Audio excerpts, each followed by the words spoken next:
You're watching the Battered Fans Network. The Herons are champs. Yeah. Roll south to Freedom Park, rocking pink and black. Official tissue in the 305, bounty full of greats. The Battered fan with Chris and Dan dropping hot takes. Messi and the Herons start the season with a star on the crest. So 29 fan bases can cry, cause we the best. Sign homegrowns like Noah, Frey and Ruiz, replacing goats with greats. Yeah, Miles got the cheese and he called it. Freedom to dream was the backbone. From Lockhart to Miami, it feels good to be at home. Multiple times a week on YouTube and audio. Take the time to subscribe, like and share the show. So check and chat, grab your MLS cup and coming. No question about it, I'm ready to get a star again.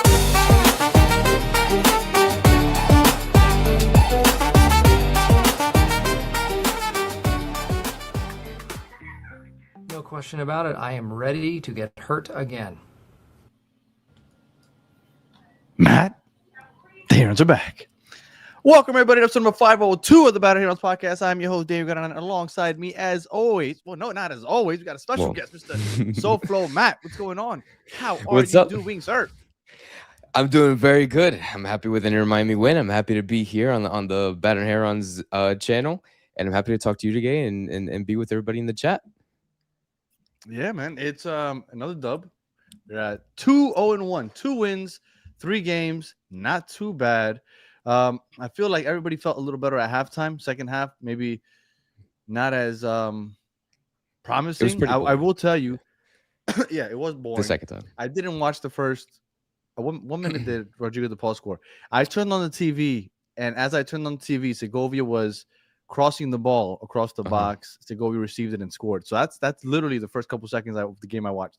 So whatever happened before then, you guys are gonna have to fill me in. Okay. But I know that the score was 0-0, and and we can just go and start talking about the game. But we usually start with general thoughts. So your general thoughts, Matt. Mm-hmm. General thoughts of the game to start it off. I thought it was just a game of two halves, really. It was I thought we were really in control. We were kind of all over DC. DC weren't even existent in that first half.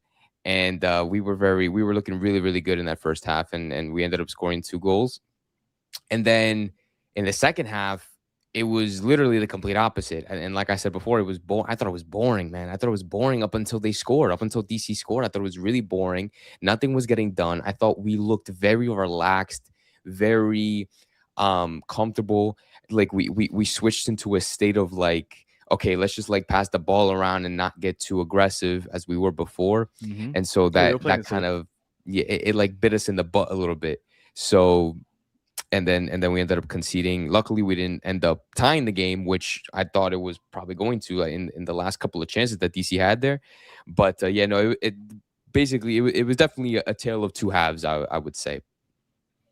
Yeah, it was what's the saying? I'm blanking on the name, but no, Jekyll and Clyde or whatever. When you have possession, you do nothing with it. Like you hold possession, but you're not doing anything with it.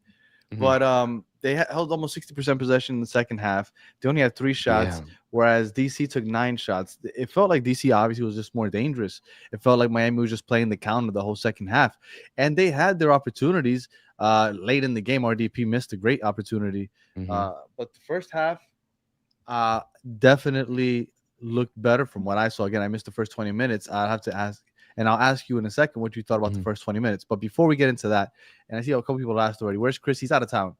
So he was out of town, so he couldn't join us this week for the post game. He should be back for Monday. But what did you think about the atmosphere at the stadium? I think it was packed. No, like was that sold out? Yeah. Over 70K. Yep. Jeez, man. No, that was insane. I couldn't believe it, genuinely, because before today, or I don't know if it was yesterday, I found out that I saw like a tweet somewhere saying that it was basically going to be sold out, and I just like wasn't expecting it for some reason. I don't know why. But no, I thought it was fantastic, and with the amount of people being there, and then I going back to what you guys talked about. I think it was in your last live stream where it's like Messi doesn't promote the MLS or whatever. Like this is not helping the MLS grow, whatever. Like clearly it is. If 70,000 people are coming to going to DC to watch the game, then 1000% that's the Messi effect. So no, I thought it was pretty electric.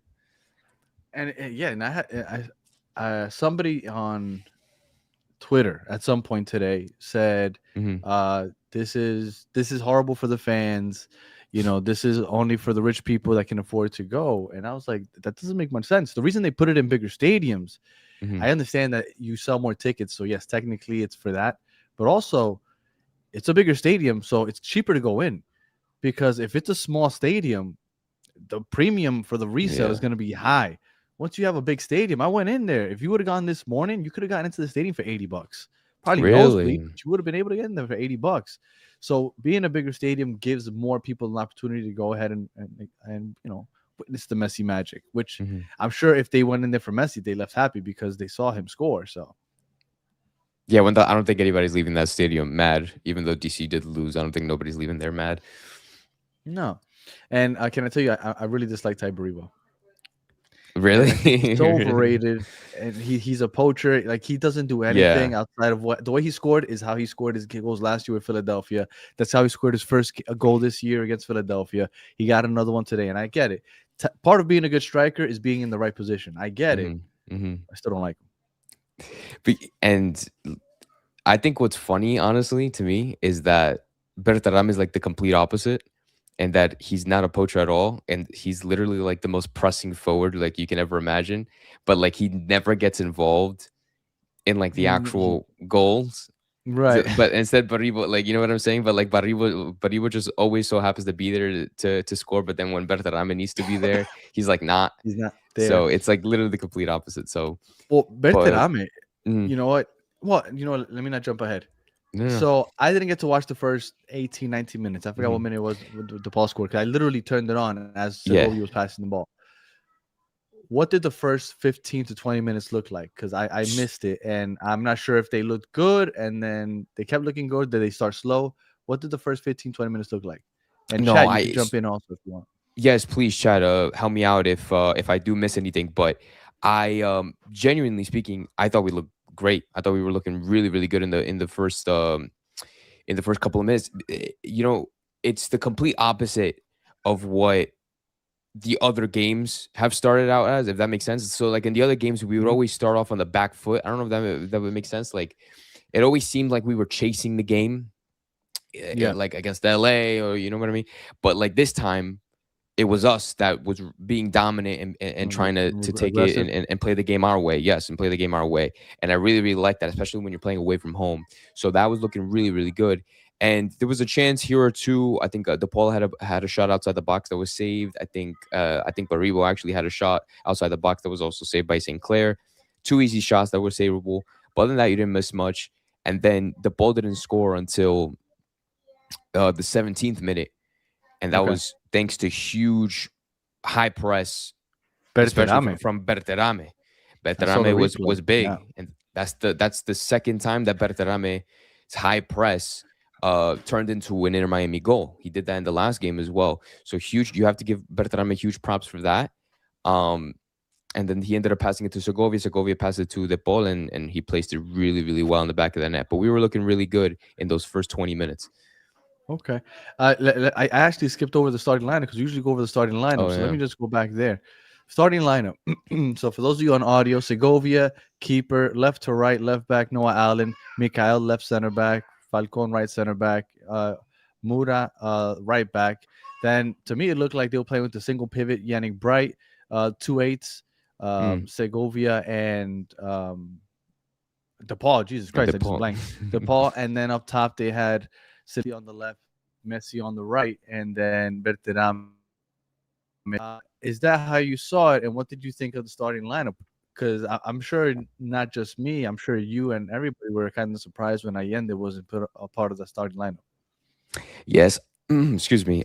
Yes, I am. Sorry if my voice does sound a little different, by the way. I'm just getting over the flu right now, so I don't know if I sound a little different, but I was a little surprised. I don't want to say surprised, but I was disappointed that Allende wasn't playing, or that he didn't start. I was expecting him to, but I liked Silvetti. I liked how Silvetti was on the left. I liked how they put Silvetti And like they played a 4-3-3, but like they let Segovia go further up the field, if that makes sense. Like they let Segovia play like He more of was like a playing a 10 at 10. times. Yeah, exactly. Yeah. And so I really liked that instead of having him play wide and then, doing the whole thing that they normally do with Segovia. So I really liked it. And then Messi and Berterame up top with De Paul kind of taking over that entire right side. Like basically he would go wide, he would be central, he would move up. So he would kind of roam there. And then him and Messi would just interchange in between each other. So I really like that. But yeah, it's basically what I saw out there. With the whole Allende thing, I Mhm. had my doubts about Allende. I've made them Mhm. loud and clear. Soccer Daddy dislikes that I say it. I don't think that Allende is the playoff Allende. I think we're going to see more regular season Allende from last year. And I don't know if that's an indication of the starting 11. I don't know if it was a minor rotation type move because we have the CCC coming up and they Yeah. decided to just rotate him. I'm not sure what the deal was, but the reason that they ended up keeping him on the bench, in my opinion, was Mhm. because they felt they needed Yannick Bright out there, and because Segovia isn't as mid as some people in the chat like to say. Mhm. Segovia is a solid player. Segovia is the best creator on the pitch behind Messi. When Luis Suarez is out there, it's Suarez, but Suarez isn't out there. They need somebody else that can create, and I think Segovia is that guy. I love Segovia in the midfield. I love him playing the box to box 8 next to DePaul. Even though, like you said, I think Segovia's playing more of a 10 role. He was pushing up a lot higher. Mhm. But I like this lineup. I'm not a big fan of Allende. I have Mhm. no problem saying that. I've been saying it forever. And Yeah. Berterame hasn't showed up quite yet, but you can just see some of the runs that he makes are the timing is off. Like I think he'll get Mhm. there. Like you said, sometimes you see like, okay, he should have been there and he wasn't. And I Yeah. think that's timing and chemistry. I think he's making up for it with his pressure on the defenders. Yeah. Look, he's won 2 goals. He's been a contributor for 2 goals without showing up on the stat sheet. Mhm. Look, I think that Berterame, although hasn't looked great, I think it's too early because I saw some people saying, "Oh, what a waste of a DP." I think it's too early to say that.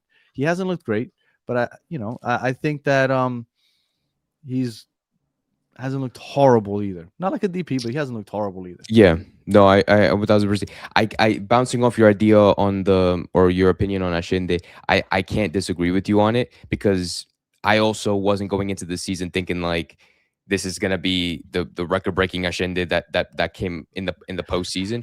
I definitely expect a little more from him from last season because he's been here for a year, so it's not like he's going through any adaptation period. But Segovia does provide more. Segovia, I think, gives us he gets So do involved I. more. He gives us more on the field than what Ashende would give on the field. And so I like how he's being used now. Now playing more centrally, playing as the 10 as we saw today. And while Ashende would have just been trying to break the line and receive through ball from Messi and it wouldn't have, or the ball or whoever, and it wouldn't have, or maybe it would have worked out, maybe, but Segovia I think was the better option. And then with Berterame, 100% agree with you. He's not showing up, quote unquote, on the stat sheet, Right. but he's making up for it with his pressing. He's making up for it with his effort. He's everywhere. He's all over the place. He's running here. He's running there. He's everywhere. He just hasn't scored yet. But and I was really hoping that today would be the day because I think it would have given him a lot of confidence. Like you said, going to CCC, 1000% would have given him a lot more confidence. But honestly, if he keeps working at this rate, like I'm loving the work rate right now from Berterame. So if he keeps this up, I'll take it for now. Like until he starts gelling a little more and building the chemistry up more with the rest of the team. Absolutely. Like if you had a striker that got a DP contract, he wasn't contributing as far as scoring goals, but then his work rate wasn't high and he was just kind of lollygagging, and you're like, wow, this guy doesn't do anything. Yeah. Then I get it. What a bum. But you can see that the work rate's there. He's trying. I'm not saying that I think that he's going to be great, but I'll wait. And then for Mr. Krause said that I want him to succeed so bad. Let's remember that I didn't want him. I thought that it was a mistake to get a DP striker or Berterame. I thought it would be better to save that DP spot for the summer. And it was the chat, I don't know if Mr. Krabs included, that said, no. We need to get as many DPs in as possible. Get all 3 because we need the CCC. And I said, okay, sure. I mean, hopefully it works out. But I didn't want him. So don't put that on me because no. What I always tell you guys is that you guys overreact. You guys are so quick to like this guy is crap.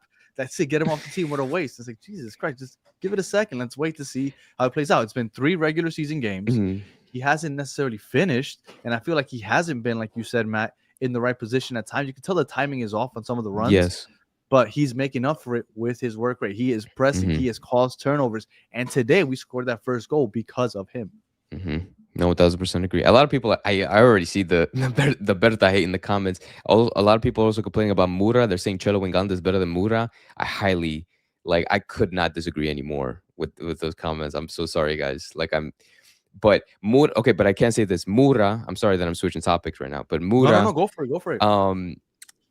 Mura didn't do much, but Mura, the problem is with Mura, and trust me on this because I watched Racing play, and he's from Racing, so you got to trust me a little bit on this. I don't think you guys understand how difficult it is. As weird as this is to say, I don't think you guys understand how difficult it is to play as a right back with Messi and De Paul on the right hand side. Like you have to take a player who is average, like a Facundo Mura, respectfully to Mura, but you have to take an average player like Mura and have him think at the level of Messi and De Paul, because Messi and De Paul they're moving, they're filling up spaces, they're rotating, they're roaming as they please because they have the intellect of going wherever they want and having it flow. Mura has no idea. Not that I say he has no idea what he's doing, but like you saw in the games, I don't know. I saw in the game where Messi was constantly directing Mura to go here, to go there, to go there. So it's like Mura doesn't know yet. He's not at that level yet. And so over the course of the season, he's gonna accustom to where he should be positioned, how he should be positioned in certain moments with Messi, with the ball. And so that's just gonna come over time. I 1,000% I think he's gonna be better than Chelo though. But I just had to say that. I had to defend him. No. Real quick. Yeah, I mean, I was a Chelo defender. I didn't think he was as bad as people made it out to be. I think I still like Frey. I didn't think that Mura looked horrible. Didn't look great, I guess. The thing is, people want, and I don't know when it became like fullbacks are defenders and they contribute in the attack. Yeah. But you guys want to paint everybody as a Jordi Alba type of fullback. Like, yeah, Kai Wagner from Philadelphia. Yeah, you can't. I saw a comment earlier, and it's too far up now to scroll up and find it. But somebody said, Allen sucked, no creativity. You're banking on Allen to create? No, that's not his job. Yeah. If you want to say Allen didn't have a great game, that's fine. That's fine. He didn't have a great game, but to kind of expect him to create, Jordi Alba did that, you can't expect Noah Allen to give you that either. Yeah, no, 1,000. I can sit here and say, I can agree with the chat and say that Noah Allen didn't have a good game. I'm not liking how Noah Allen has been playing these last couple of games, but it's like you're putting him on not on the pedestal, but you're putting him on the same level as Jordi Alba, and that's just never gonna happen. You're just always gonna be dissatisfied, chat. So don't compare Noah Allen to Jordi Alba, please. But just try to see him as just a regular left back who's trying to make it into the team or break it into the team. And hopefully he'll adapt more to his position over the course of the season. Was Region available today? I don't think he was. I don't even think he was on the bench. No, he wasn't. Okay, no. Okay. No, I know he was at not the White yet. House. He was at the White House. Well, okay, so because that's the thing. Another thing is that people are killing him. He's the backup. Region? Noah Allen. Or Allen? No, Allen. He's the backup. We have a good backup. Go find another MLS. Remember, the MLS defenders are historically the worst players in the league because they get the least amount of money because you have a salary cap. So they want to put all their money into the attack. So you don't put a lot of money into the defense. So there's a good chance that your defenders aren't great. And then your backups are probably even lower. Noah Allen is a MLS champion winning center back. He is a good player. He's a good left back backup. Remember, last year he was a center back. He's kind of reverting back to left back. But anyway, I don't know how we got off into this Yeah. Noah Allen thing. All right, so game starts. Miami, according to you in the chat, they looked good to start the game. Yeah. They score that first goal. Berterame forces the they forces the turnover, gives it over to Segovia. Segovia passes over to DePaul. DePaul, beautiful finish. Far post. Sean Johnson can't get a hold of it. And at that point, remember, that's the first couple seconds that I watched. I was like, oh, shit, we're about to kick their ass. How are you feeling after the first goal? Oh, I was feeling confident. I was feeling super confident. I didn't think it was honestly after the second goal that I thought we were going to score more. But after the first goal, I was like, okay, we're feeling it. We're feeling good. DePaul's feeling confident. Bertaram is looking like like I thought this high energy, high pressure situation that we were playing over DC. I thought it's like, dude, if we can play this for the rest of the 90 minutes, we're gonna wipe the floor. We're gonna wipe the floor with these guys. So I was feeling a little confident after that first goal for sure. Yeah, and they looked good. DC didn't look dangerous, and then 10 minutes later, Silvetti finds Messi with the perfectly timed through ball. Messi gets it, chips it over Sean Johnson. And we were off to the races. I was already thinking, like, okay, so what is the title for the thumbnail going to be? Because we're about to kick their ass. Because I thought that's it. Like, we're going to put up. I predicted a 3-1 victory, and then there being 2-1. I thought we would put a third eventually in the second half. But after I saw that second goal and the way DC kind of looked kind of deflated, I was like, oh, you know what? We're going to look good, and this is good. And I was about to start pooping on Allende, honestly, is what I was going to do, because I thought that the lineup that was there was about to start kicking ass. Right. As you were going to be like, we don't need Allende. He can stay on the bench the whole season.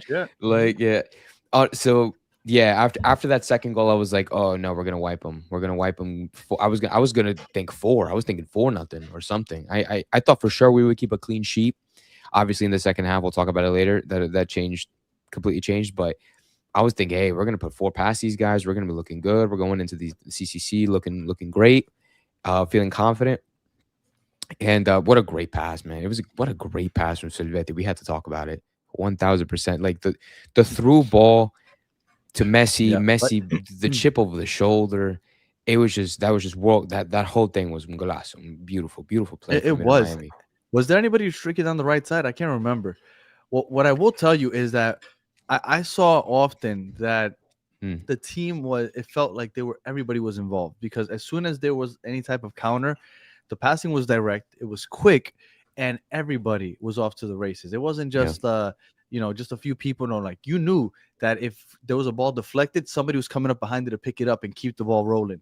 Because I felt like that happened a few times, and I just felt like everybody just felt energized. That's why I thought that this would be like, I was surprised that it ended at 2, honestly. The way that we were looking and the way everybody kind of felt in the first half, I'm surprised that this game ended with just 2 goals. And that's what we have to talk about in the second half, because it would have been more if we didn't play the second half the way we played it. Well, last game I got a lot of crap because I said that it was the best game that I've seen RDP play as he's been a Heron. Like I said, hands down. That's the best I've seen I remember you saying that. And a lot of people gave me a lot of crap. I thought that today he didn't look as good.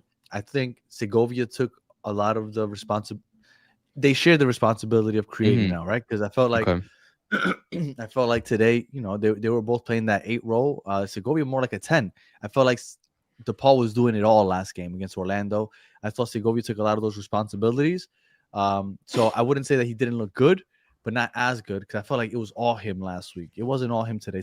Segovia had a lot. What did you think about RDP today, though?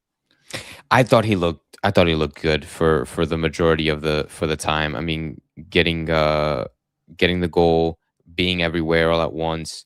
I thought it was very similar to what he did last time. I could be completely wrong. But RDP I think is always a player that is going to be always involved with the team in play, in transitioning from defense to offense.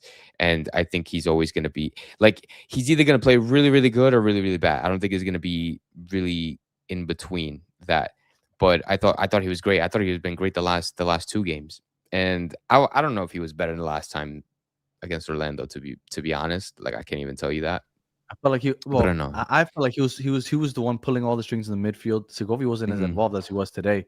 I don't know if it's that maybe me seeing that Segovia was a lot more involved today is making me not notice RDP as much, because I felt like RDP did everything last week. Segovia was a lot more involved, but I love the pair of eights, Segovia and DePaul playing the box-to-box role with Bright as a single pivot. I think that's what I've always wanted to see. Honestly.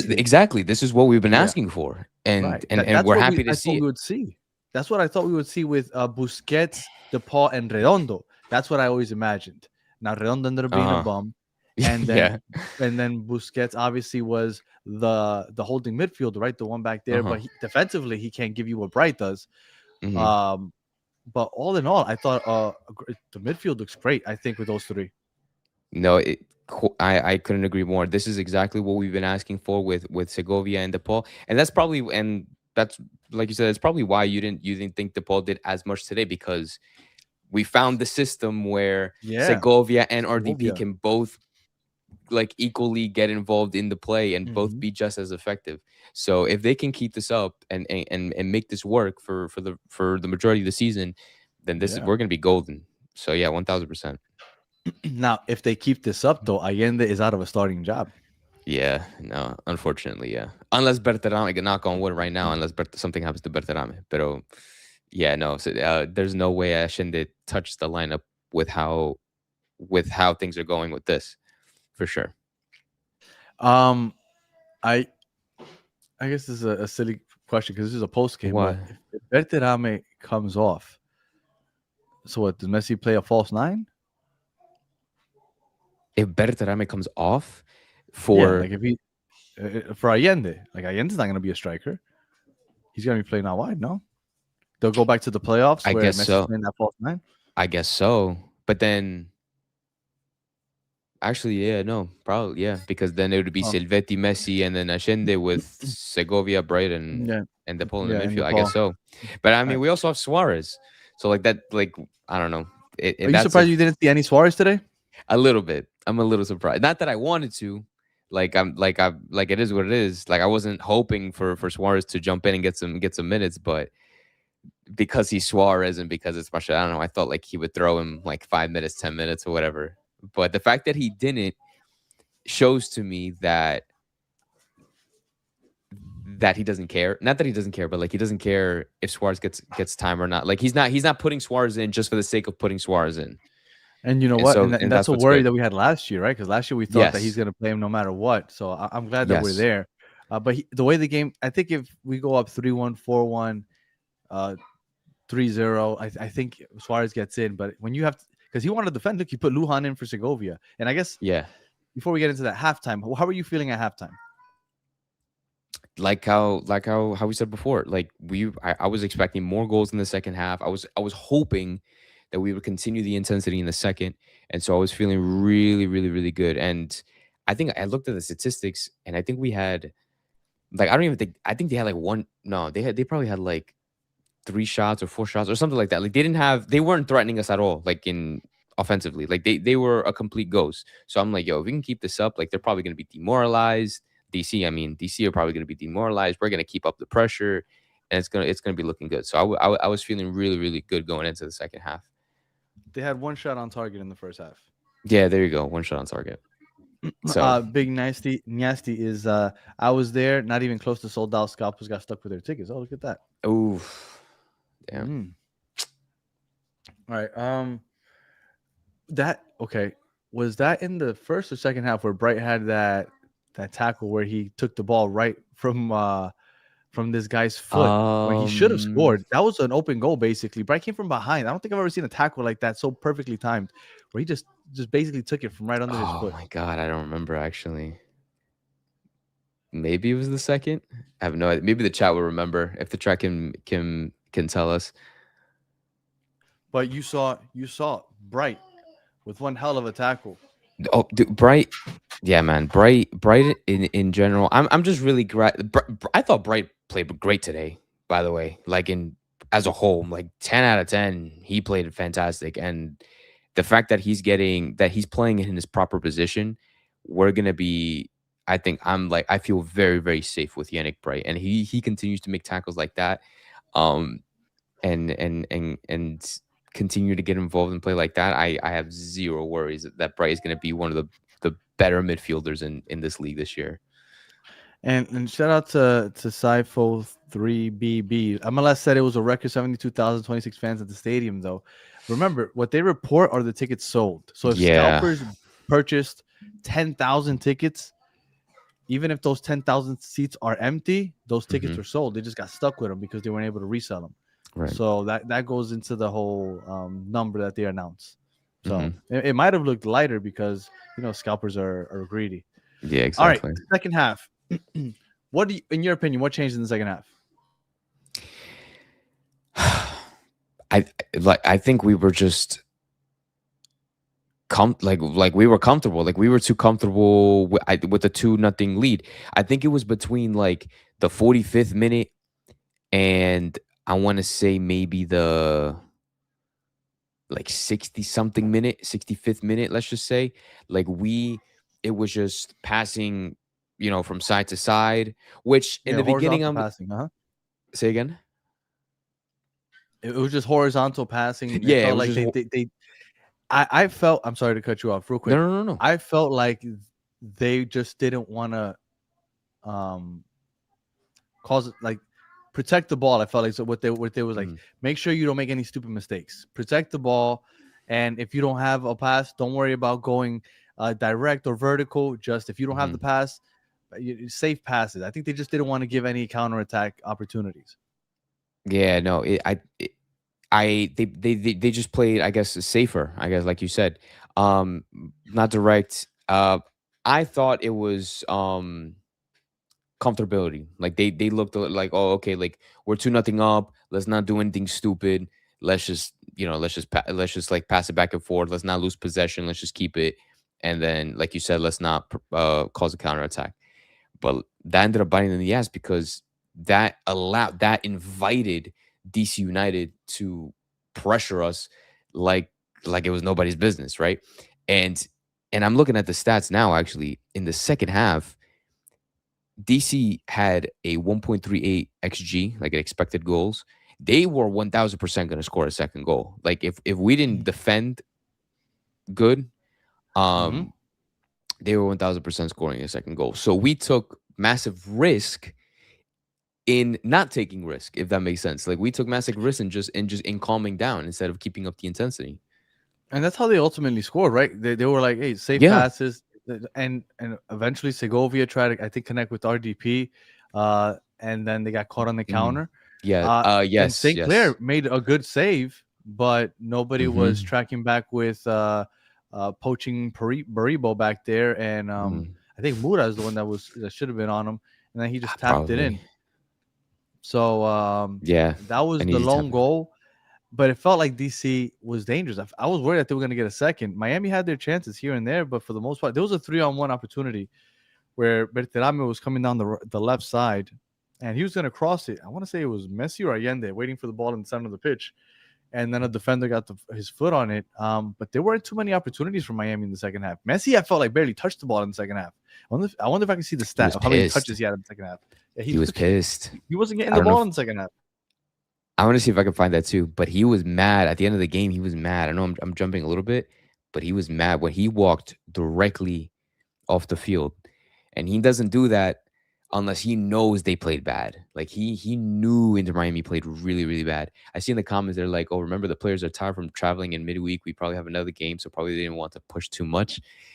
Yeah, but you can't. At the same time, you can't like let go of the gas. You know what I'm saying? Like when it's 2-0 up and you're away from home, and you can't let go of the gas. I mean, like maybe for like 5-10 minutes to get your energy back. But if they did it for like 15 minutes. They did it for like maybe 20 minutes or more. Yeah, way more than that. Maybe 20-25 minutes. They were chilling, and that's a long period of time to be chilling. So they did it for too long. If they just only did it for a few minutes, maybe they would have gotten away with it. But no. It doesn't show me just first half individual stats, unfortunately. But Messi had total in the game, he had 68 touches. So I don't know how many of those were in the second half. But he had 68 touches, and the most touches of anybody that was not a defender, obviously. Because they play the ball out of the back, is Rodrigo de Paul. Like last week, 92 touches. Yeah, because that's his role now. That's his role he's the box to box. Yeah. So that he should be having a lot more touches than anybody, and that will probably mean he'll like how he has been. He's been turning the ball over the last 2 games, but he didn't do that today, so that's good. Yeah. Francisco, you could put the game in the freezer, but not relax. Yeah, I felt like they definitely did relax. I think that once they went up 2-0, and I could be wrong, right? Maybe Mascherano say something different. I felt like they went up 2-0, and their mind automatically switched to Nashville.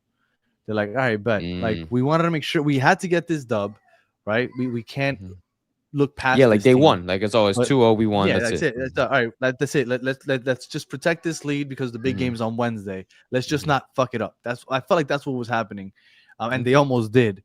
But I felt like that's what basically happened in the second half. And you know what? And credit to DC United because they tried to take advantage and they were on it. And then St. Clair almost got the save, but then obviously Baribo got the rebound. All right, so 2-1, the game ends. Messi comes off the pitch.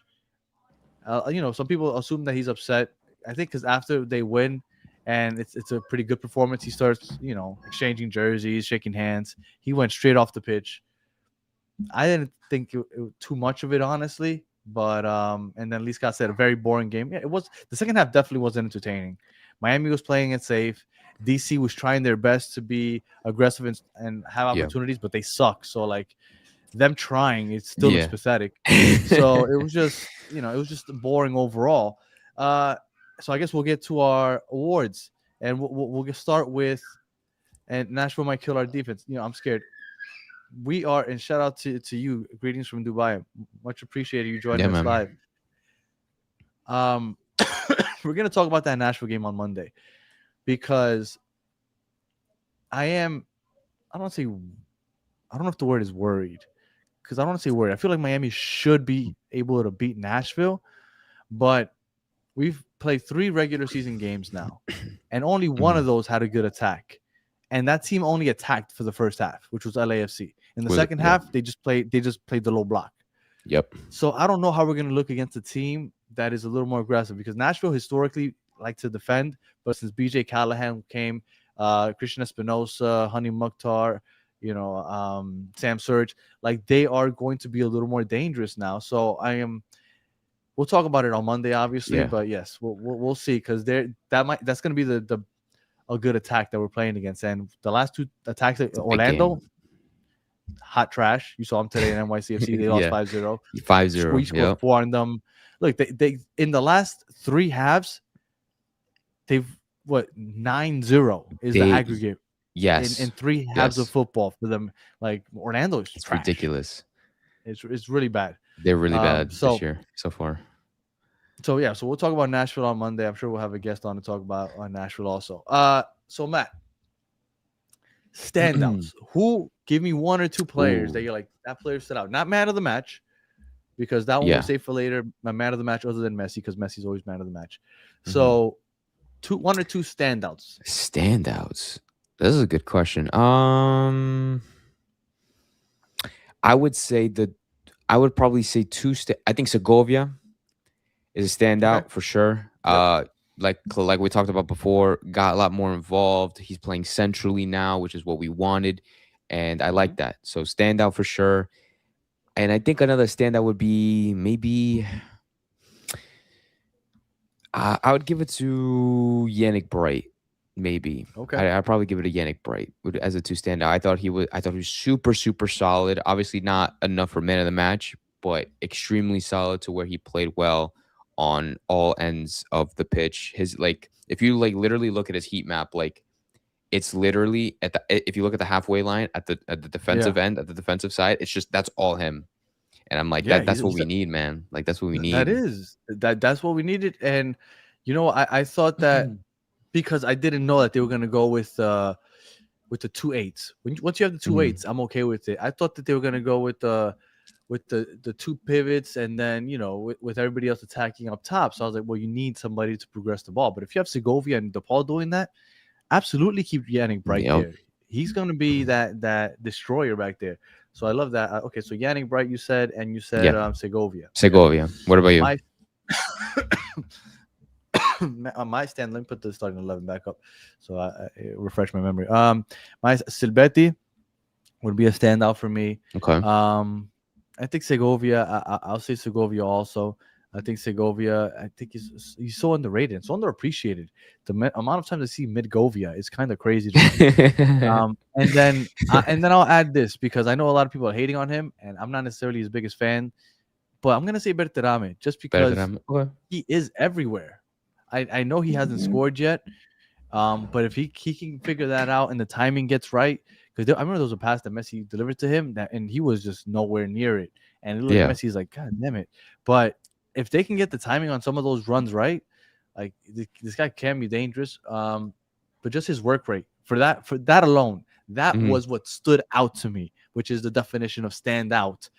It stood out to me how much he's contributing as off the ball and with his pressure and all that. So, and if anybody disagree with you, they're clearly not watching the game, right?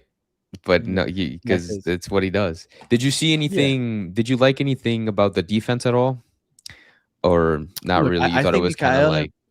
I thought, well, I think DC sucks, and that's what worries me is that I feel like the defense has looked pretty good. We just haven't played any good attacks yet.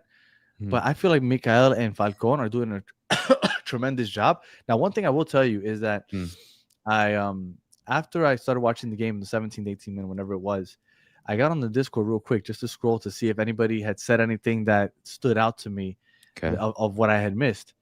And everybody kept saying that Falcon looked like Neymar out there. I don't know what the hell he was doing in the first 15, 20 minutes that people were saying that in the Discord, but apparently I don't know if he was attacking or he was up there dribbling past people. I don't know. I think that's what it was. So I missed it, but I did see that. Shout out to anybody that's in the Discord. I did just quickly scroll to see if I had missed anything important. But all right, I think Que Pena Award. Anybody that you would give the Que Pena Award? Yeah, I mean, the Que Pena is like meaning somebody who played bad performance. Yeah, but just in general, right? Yeah, it would either have to be. Yeah, it would probably have to be Allen. It's either Allen or Mura, but I think Allen. Nah, I'll give it to Mura. Nah, I'm gonna give it to Mura. I was gonna give it to Mura also. Yeah, I felt like Mura. Mura, I believe, is the one that gave away that pass that almost led to a goal where Yannick Bright saved it, and he got that tackle from behind. So he almost cost us a goal, and I felt like he was also the one that didn't track back on Baribo and let him get that rebound. So to me, Mura, not a horrible game, but two huge mistakes that led to what possibly could have been 2 goals. So for that, I'm gonna say Mura, Que Pena for me. Yeah, and like I said, his positioning still needs to work. So he still needs to adapt to where he needs to be at the right times. Hence the tracking back and the positional mistakes that you mentioned. But yeah, so I'll give it a Mura too. Que Pena de Paul for missing the goal. No, I was devastated that he missed that. I was devastated. That would have been nice if he ends up with a brace. All of a sudden, everybody's feeling really good going into Nashville. All right, man of the match other than Messi. Man of the match other than Messi. Can I give it to... Can I give it to De Paul? I think I want to give it to De Paul because I don't know, actually. Shit, other than Messi.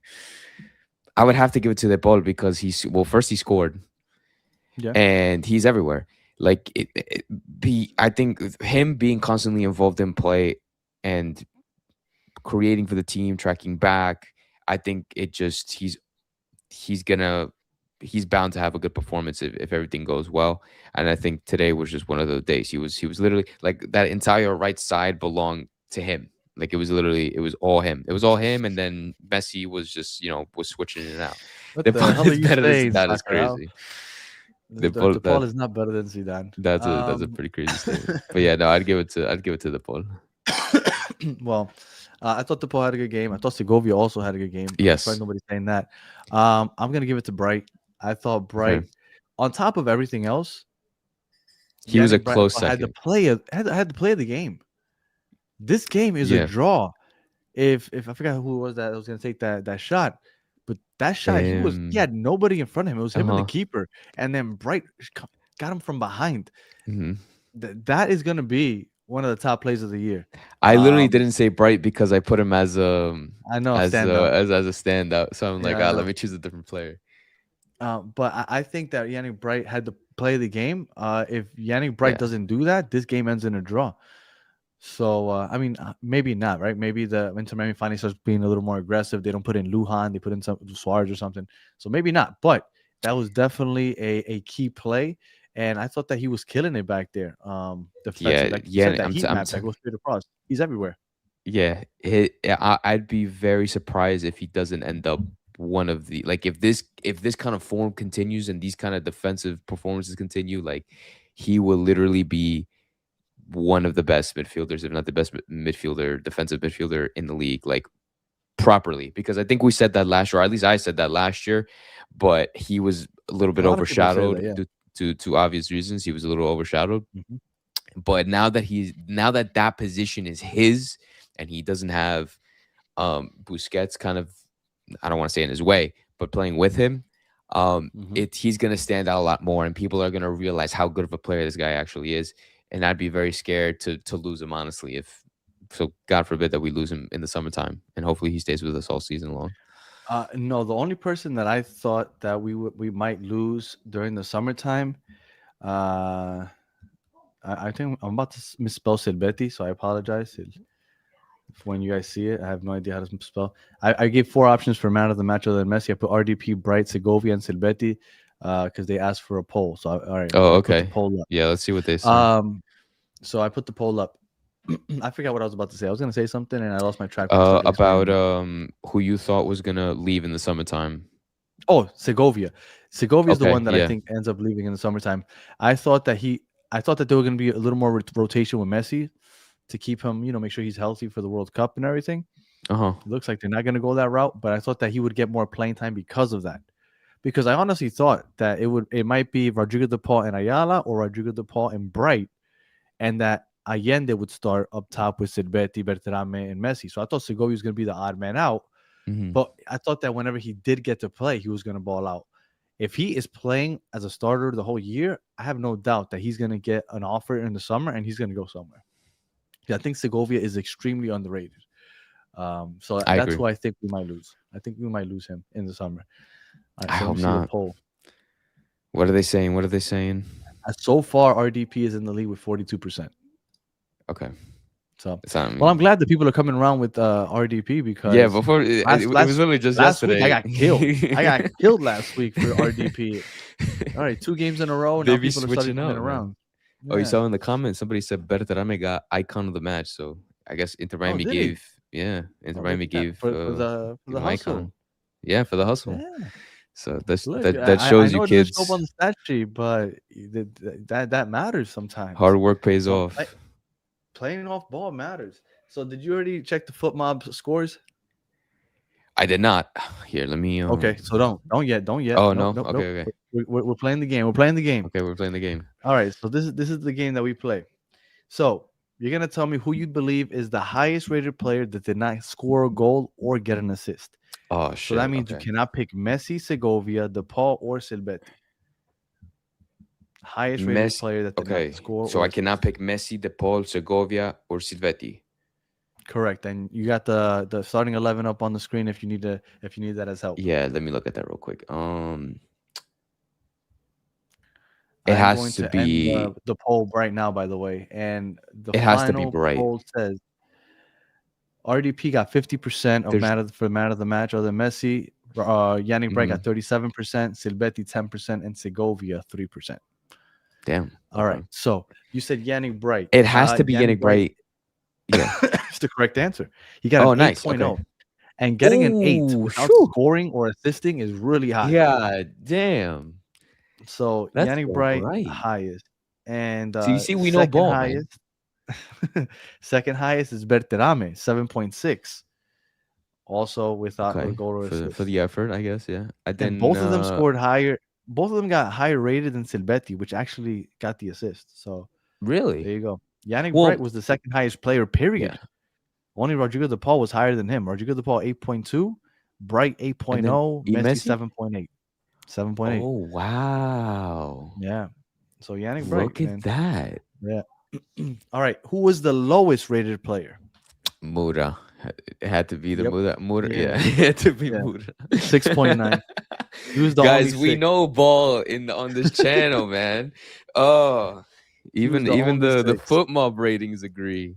Yeah. That's funny. That's so funny. Yeah. Here, let me check. So, I also check Sofa score? Sofa score. Did you check Sofa score? Mm-mm. Sofa score, Messi's a 7.9. De Paul's a 7.5. Yannick Bryce is 7.8. So he's the second highest. Messi's the highest. Yeah. Mikael 7.6. Falcon 7.4. Segovia 6.5. Wow. Bertrame is 6.6. Silvetti 6.3. And then the lowest is Silvetti with the 6.3. Really? That's kind of crazy, yeah. Yeah. Because Mura got 6.5, Allen 6.9, and then Sinclair 6.9. So, yeah. We'll stick to foot mob though, because that we'll stick to that. that made us look better. No, I've always liked foot mob more than Sofa score. So unless Sofa score is watching and you want us to get sponsor, all right, I'll switch over. But if not, I like foot mob better. All right.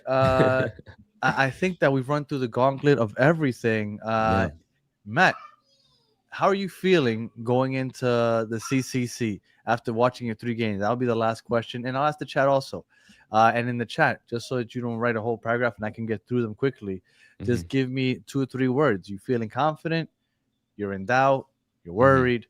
Matt, while I wait for the chat, how are you feeling with Nashville coming up on Wednesday in Nashville? In Nashville. And that is what is getting me, honestly. I think anybody who has a pulse and a brain and a heart should be worried about this game. Like, worried in the sense as not like, oh, like we're gonna get destroyed, but worried in the sense like this is gonna be a tough game. This is gonna be really, you really shouldn't go in there competitive overconfident for sure. Exactly. Like, this is not gonna be an easy game at all. We already played tough opponents in LAFC, and going into Nashville with the team that they have played, like you said, they have Espinosa, they have Mukhtar, they have they have some other players, even like I can't remember off the top of my head. But shout out to Xavier. This is everybody should watch the Nashville Minnesota game for sure. They're playing in Nashville. 1000%, 1000%. So we need to watch that. We have to start scouting right now, because that's going to be a tough game. We can't afford to play how we played today in the second half against Nashville. The way that we played against DC in the first half is how we have to play the 90 minutes against Nashville. So we need to lock in and make sure we are on our game for the 90 minutes. There's no complacency whatsoever. We have to make sure that we don't give Nashville any I don't want to say breathing room, but any just sense of hope or motivation that they can just high press us and put goals behind us. Because once they get into that low block, and I know you guys are going to talk about it more on Monday, but once they start getting into that low block and it's going to be us chasing the game, it's I don't want to say it's over, but it's going to be really difficult for us. I agree. That's what LA did, right? They scored 1, then they parked the bus. Orlando tried to do it, but we kind of unlocked it with the goal from outside the box with Silvetti, and that opened things up. Then he was running down that left side and kind of unlocked all the spacing in between. And my daughter's over there; she's hyped. And then yes, and Suxo1 was asking if Nashville plays tonight. They do. They host Minnesota tonight. So low blocks and counter is satanic football. But that's if hypothetically, if I was going in and I had my team of just a bunch of amateurs and we were playing against a really good team that was like semi-pros or pros, I'd be like, we're playing a low block and we're playing the counter. Because that's what you do. When you feel like you're playing against a superior team, you're not opening yourself up for them to break you down. Exactly. You got to defend and then just hope that you can get one on a counter. And that's how most teams are going to play if they feel like they're not good.